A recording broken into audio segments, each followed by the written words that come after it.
Bueno, buenas noches. Nosotros vamos a dar respuesta al taller de microeconomía del primer corte. El trabajo será presentado al profesor Carlos Felipe de Olla Riveros. Los integrantes del grupo somos Wendy Nicole Arenas Hernández y Juan Pablo Torres Rodríguez.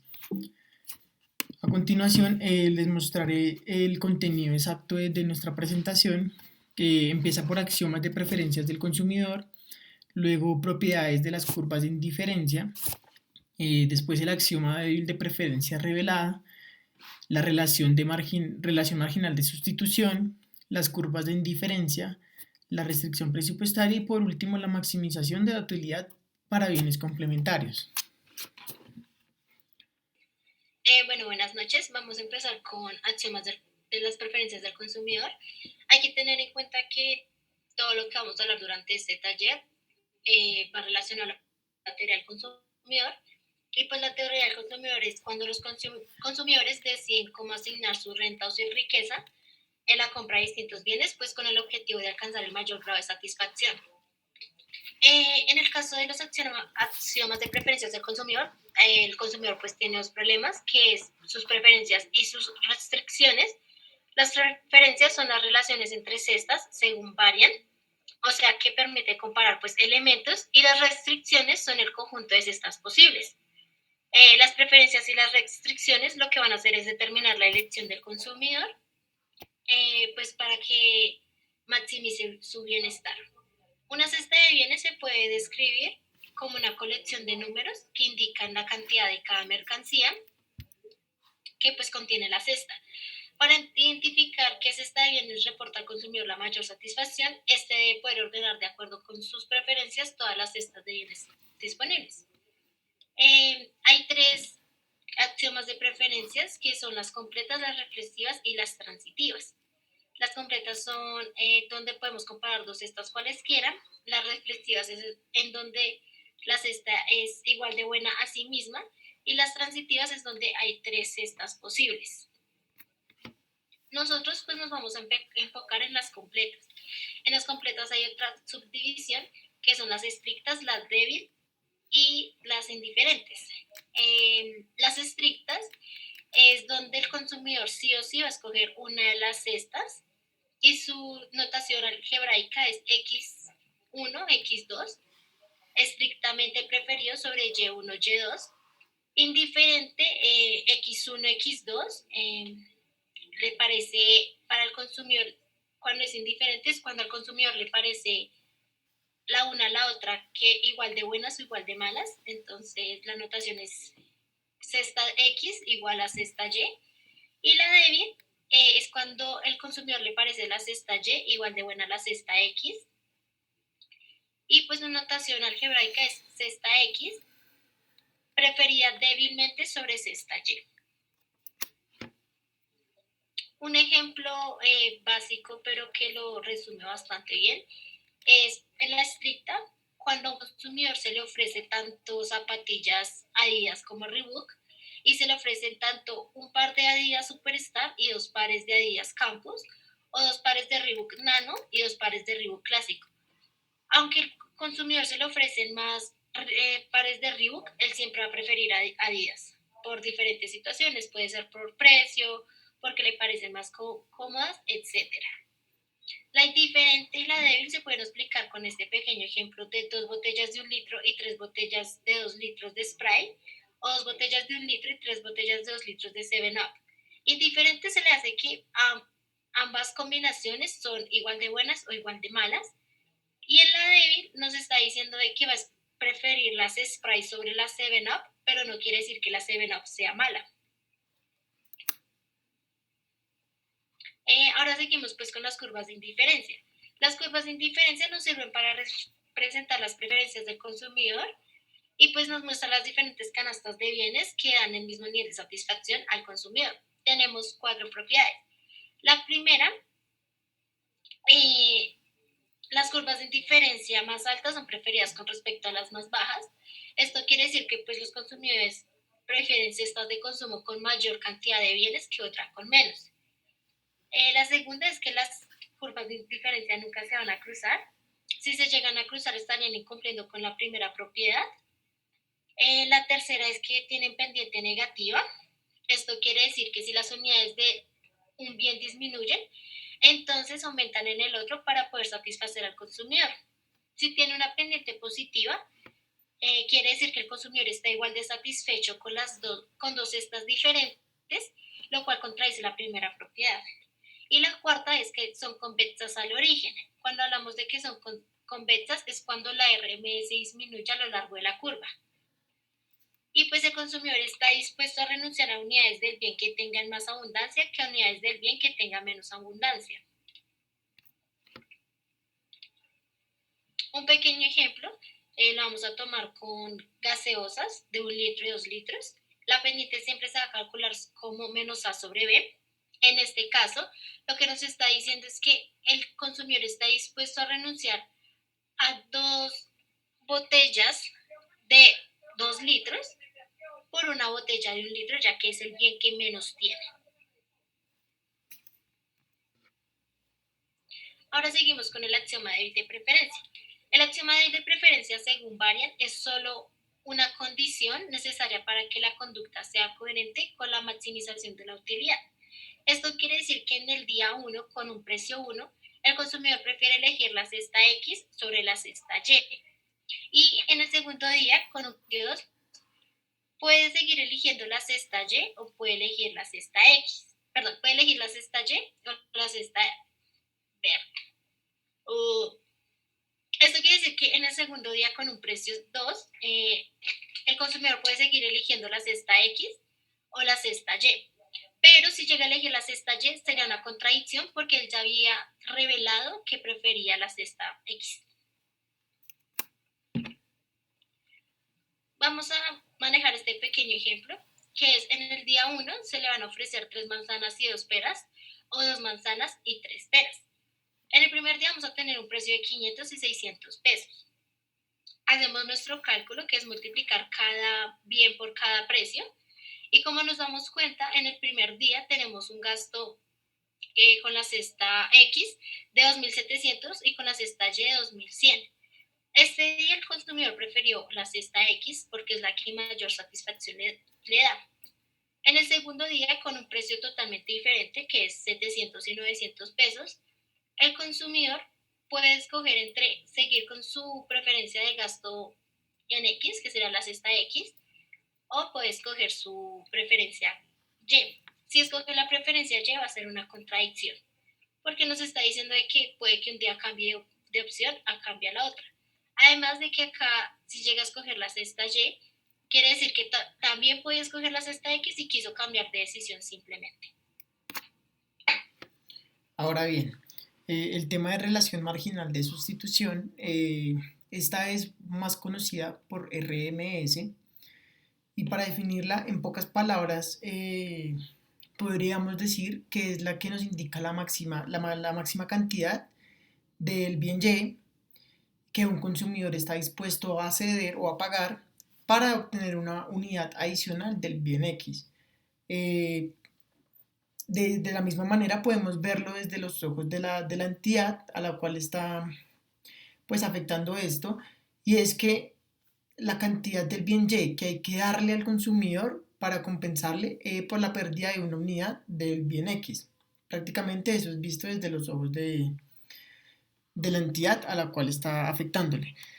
Ahora, existen diferentes tipos de RMS o de relaciones marginales de sustitución y van dependiendo de la preferencia que tenga el consumidor. En este caso vamos a analizar los sustitutos perfectos y también vamos a analizar los bienes complementarios. ¿Qué pasa? En la RMS, en el caso de los sustitutos perfectos, se comporta como el precio de X sobre el precio de Y. Esa es la manera de hallar la RMS en el caso de los sustitutos perfectos. En el caso de los bienes complementarios, la RMS no está definida. ¿Por qué no está definida? Porque entendiendo la RMS como la cantidad de bienes de la cantidad de un bien que está dispuesto a dejar por el consumo de otro bien, sabemos que los complementarios son bienes que necesitan del uno y del otro para poder subsistir y para poder estar presentes en las canastas de los consumidores. ¿Qué pasa?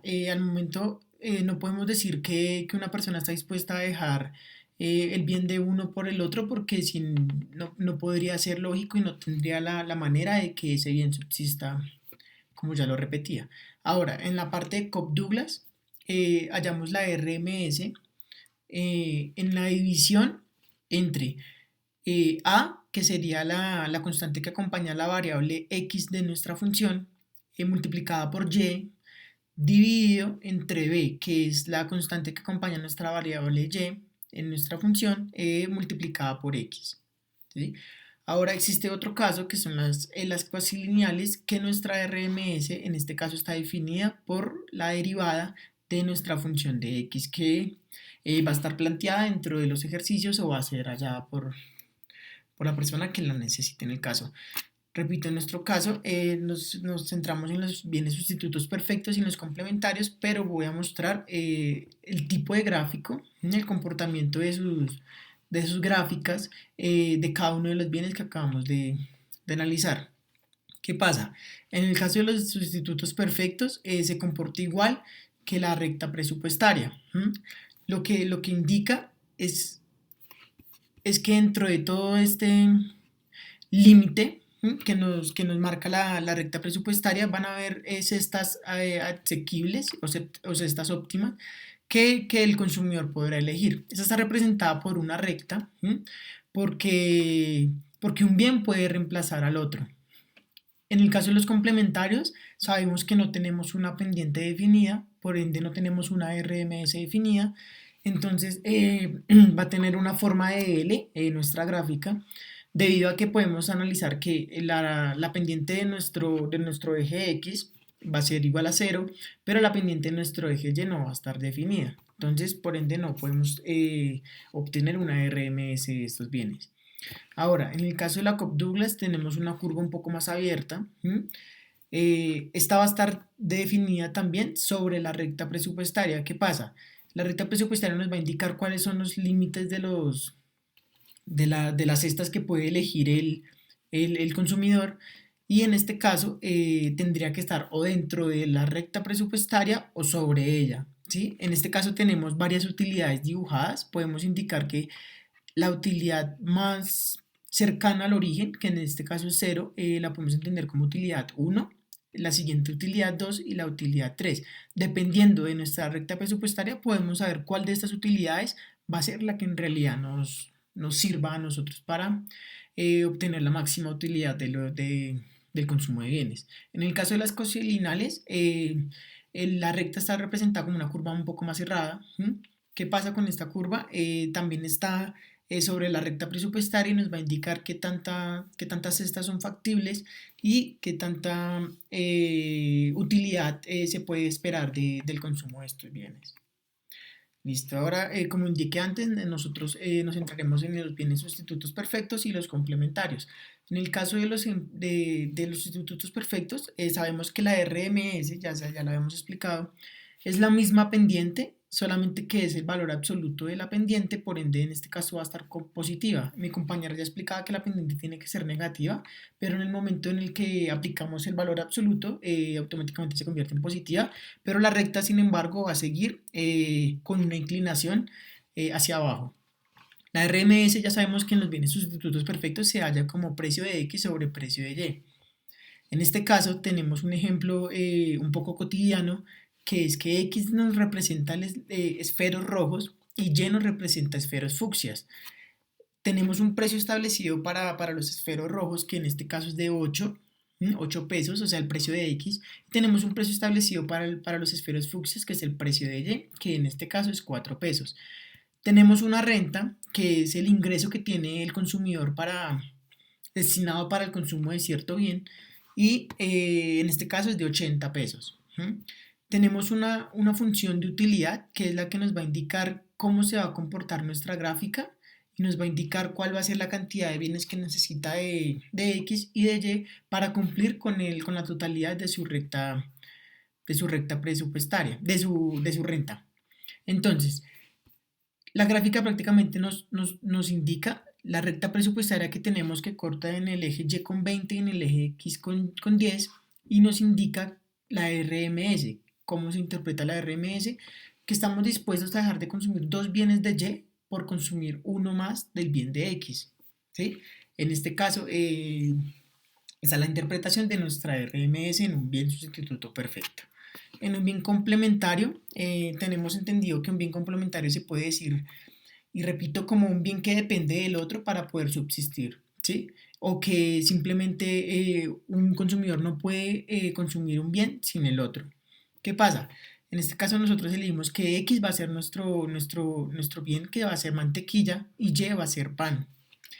¿Qué pasa? Tenemos un precio establecido igual para los dos. El precio de X va a ser un peso, el precio de Y va a ser un peso también. Y tenemos una función de utilidad establecida como 2X más Y. Tenemos también una renta, en este caso destinada para el consumo de estos bienes, que es de 24 pesos.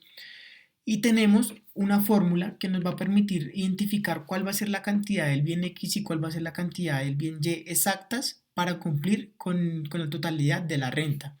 En este caso tenemos que viene siendo M dividido entre la suma de precio de X, eh, y a su vez por la multiplicación de A sobre B por precio de X. Lo mismo en el bien Y, pero reemplazamos precio de X por precio de Y, reemplazamos e invertimos A sobre B, en este caso sería B sobre A, y lo multiplicamos por el precio de Y. ¿Qué pasa? Identificamos acá que la cantidad de bienes que necesitan, ¿sí?, es 8 bienes del bien X contra 16 bienes del bien Y. ¿Esto qué nos quiere decir? Que nosotros vamos a graficar sobre nuestra recta presupuestaria, que en este caso es esta línea que atraviesa nuestra gráfica. Vamos a ubicar sobre nuestra recta presupuestaria nuestra curva de bienes complementarios, que en este caso sabemos que no tenemos pendiente, entonces va a estar en forma de L, y podemos identificar que no vamos a reemplazar ni a dejar de consumir un bien por el otro. Ahora bien, en el tema de restricción presupuestaria. La restricción presupuestaria está definida mediante esta fórmula, que es el precio de X por X más el precio de Y por Y, y esto tiene que cumplir con la cualidad de que tiene que ser igual a la renta o el ingreso que percibe el consumidor. Vamos a ver qué comportamiento tendría la recta que nosotros ya planteamos anteriormente con un impuesto o con un subsidio. En el caso de los impuestos, sabemos que es un menor valor del precio de nuestro producto, es un mayor valor del precio de nuestro producto, y el subsidio viene siendo un menor valor de nuestro producto. El impuesto, necesitaríamos hallar un precio nuevo de X o un precio nuevo de Y. En este caso ponemos el ejemplo de cómo se hallaría un nuevo precio de X, que vendría siendo el precio de X anterior más el impuesto que se le aplicó a ese bien. Tenemos definida esta fórmula, que también es muy similar a la de los bienes complementarios, que nos indica ahora, con nuestro nuevo precio, cuántos bienes de ese bien al que se le aplicó el impuesto podemos consumir, y podremos analizar cuántos o dejaremos de consumir o cuántos podremos consumir de más. Subsidios, en el caso de los subsidios, sabemos que es un menor valor del precio, entonces tenemos que, en este caso también se lo aplicamos al precio de X, sería el precio nuevo de X es igual al precio anterior de X menos el subsidio que se le aplicó al bien. Ahora pondremos un ejemplo de los impuestos que afectan la recta presupuestaria.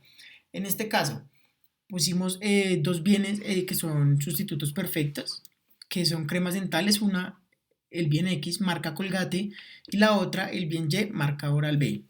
Para el bien X establecimos un precio de 2.000 pesos, para el bien Y establecimos un precio de 2.400 pesos. El consumidor en este caso tiene destinado 10.000 pesos para el consumo de dichos bienes. ¿Y qué pasa?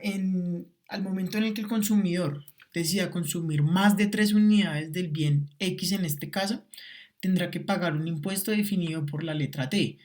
¿Ese impuesto qué representa? Representa que va a valer más cada unidad después de que él consuma cierta cantidad. Entonces, en este caso el impuesto va a ser de 60 pesos por unidad, y nos va a representar ese nuevo precio ya visto anteriormente, representado por precio de X más el impuesto, que vendría quedando en 2.060 pesos el bien Colgate. ¿Mm? Ahora, gráficamente, esto se puede representar de la siguiente manera. Tenemos la recta presupuestaria que está definida acá con color azul. Y en este momento, estando en la recta presupuestaria sin ningún impuesto, podemos consumir 5 bienes del bien X, o sea, 5 colgates, contra 4,2 bienes del bien Y oral B. Esto nos indica que se está cumpliendo el total de nuestra renta, que es M igual a 10.000 pesos, con esta cantidad de bienes. Ahora, miremos el comportamiento de nuestra nueva recta, que es la roja.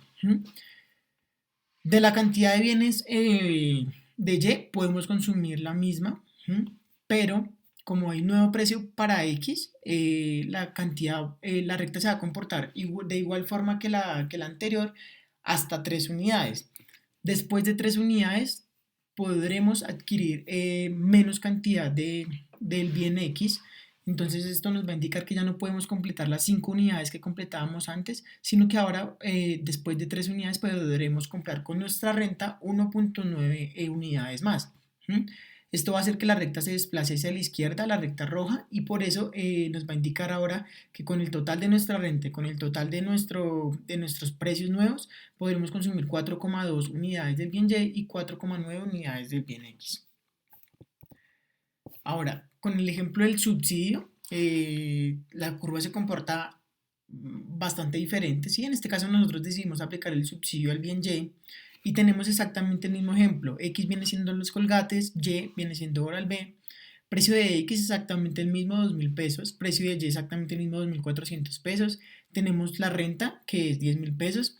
Pero en este caso nosotros decidimos que se le va a aplicar un subsidio del 10% del valor de la renta del consumidor destinado al bien Y. ¿Qué pasa?